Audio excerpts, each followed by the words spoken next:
Originally released to arcades in 1988, Sega's Game Ground made its way to the PC Engine in late 1992. Rechristened Game Ground SX, the game never saw a US release, likely due to the flagging sales of the PC Engine's US counterpart, the TurboGrafx 16.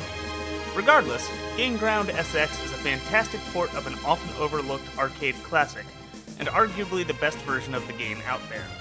But due to its relative obscurity, I'm willing to bet that most of you are unfamiliar with any of Game Ground's incarnations. So let's get you properly acquainted.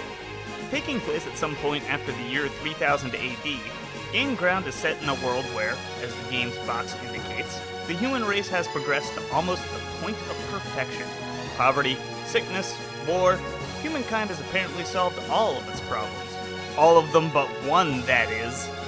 As you might expect of a race of utopian sissy men, the humans of Game Ground have apparently completely forgotten how to defend themselves. They have totally lost their edge. In order to rectify this issue, the government decided to commission a supercomputer, the Game Ground system, which would create a simulated combat environment where the limp-wristed girly men of the future would be able to rekindle their survival instinct. However, as with all plans involving a supercomputer, things go horribly wrong, and the Game Ground system goes berserk and actually starts killing people instead of training them. I guess you can add QA and bug testing to the list of things mankind has forgotten how to do in this utopia. Legions of mankind's best warriors were sent to bring down the supercomputer, but, of course, all of them get massacred or taken captive. Because, of course, all of mankind has forgotten how to fight. That's where you come in.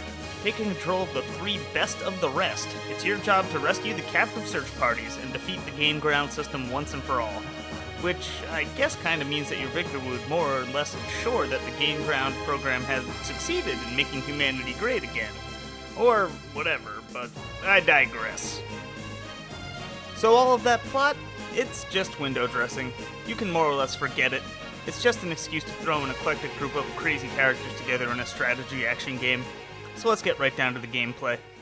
At first glance, Game Ground looks like little more than a standard issue overhead military shooter, in the same vein as, say, Akari Warriors or Mercs. And there are similarities.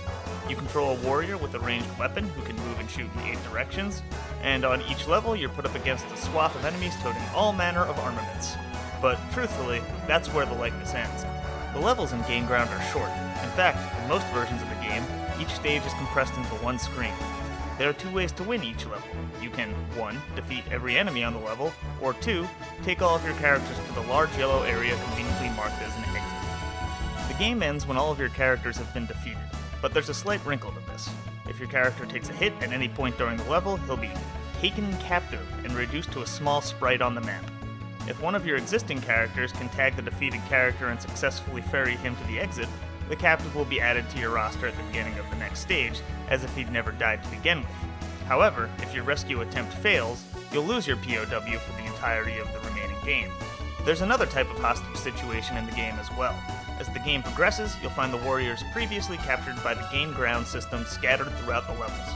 If you can successfully grab these hostages and take them to the exit, they'll be added to your roster of selectable characters. Now, why would you want to do that? Wouldn't that make it more difficult to win by running all of your combatants to the exit? Well, yes, but successfully completing Game Ground with just your initial 3 combatants is a daunting task. Each character in Game Ground has a certain unique characteristic which makes them more or less suited to tackling the terrain of each level. Some characters are faster, some are slower, some have weapons which can be thrown in an arc or over an obstacle. Some characters are incapable of hitting enemies on raised platforms. Others have slow-firing but extremely powerful weapons, like rocket launchers. Others have quick weapons, which require a large degree of finesse, like, say, a boomerang. In short, you always want to make sure you have a character that can adequately address the challenges the game throws at you. And hey, it never hurts to have a deep bench for when you run into one of the game's bosses. From the footage, you've probably noticed that the characters in Game Ground appear to move sluggishly, but it works for the game. If it moved any faster, you'd be positively overwhelmed by the sheer amount of projectiles and enemies heading your way. Game Ground isn't a game about lightning-fast action, but rather a game about finding the best character and the best strategy to approach each level. Your reflexes won't be tested so much as your brain. It's a game about finding your lane, finding your range, and systematically taking down your foes. And while it takes some getting used to, once it clicks, it's positively addictive. I find myself replaying the game numerous times in an effort to maximize scores and perfect my strategy. While the game can be completed in about an hour, there's a lot of characters to try, and a lot of strategies to experiment with. It really just doesn't get old. So yeah, I love Game Ground, any version of it, but if you can, you should play it on the PC Engine CD. And yes, I am aware that this sounds slightly crazy. Why would you want to play a Sega arcade port on a Japanese TurboGrafx when there's a perfectly good Genesis version available? A port that's available on a few retail compilations and Steam as well. Well, I'll tell you why. Game Ground hit arcades in 1988. Powered by Sega's System 24 arcade board, the game's cabinet was a 3-player, 395-pound monstrosity which boasted a vertically oriented 25-inch monitor. The System 24 board pumped out beautiful, high-definition, for the time at least, 496 by 384 graphics, which allowed each level of the game to be displayed on one screen with an impressive degree of graphical detail. But your average home television, both then and now, is not vertically oriented, and the design of a Game Ground couldn't scale cleanly to your average consumer boob tube. When porting the game to the Genesis, Sega solved this problem by cutting off the size of the screen with HUD elements to display a smaller but basically arcade-faithful playfield. The team at NEC Avenue, who handled the PC Engine port, took a different approach, zooming in on the playfield and adding a vertical scrolling element to each of the levels. While this does prevent you from taking in all of the action at once, each level starts with a brief flyover and you can freely scroll up and down the playfield while the game is paused. Further, to compensate for the lack of visibility, the player characters have all received a slight mobility boost.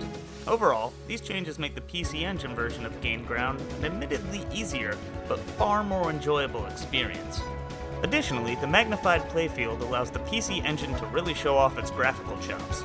Despite the fact that the PC Engine is technically an 8-bit system, the visual presentation of Game Ground SX runs circles around its 16-bit counterpart on the Genesis.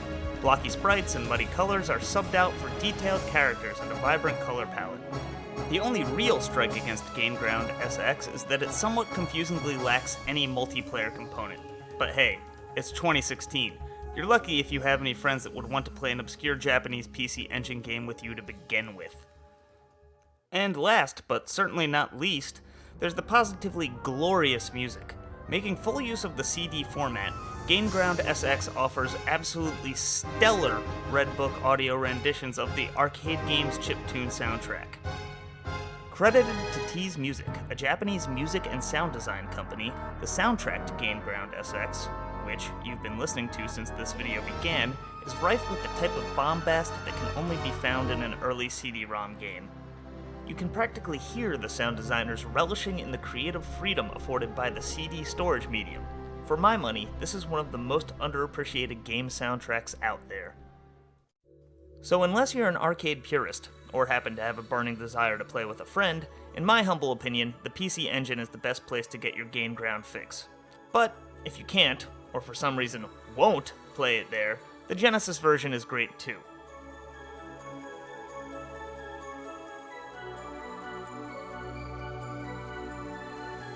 You can currently pick up the Genesis port on Steam for about $2.99. At that price, I think it's well worth the risk. Game Ground is certainly an acquired taste. It's not for everyone, but if you're willing to spend some time with it, I think you'll find its particular blend of strategy and action incredibly easy to love, especially if you're capable of playing it on the PC Engine CD.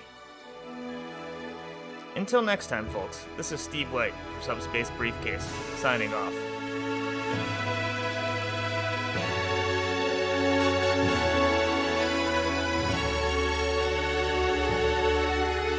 Stay safe and steer clear of all supercomputers. They are not to be trusted under any circumstances.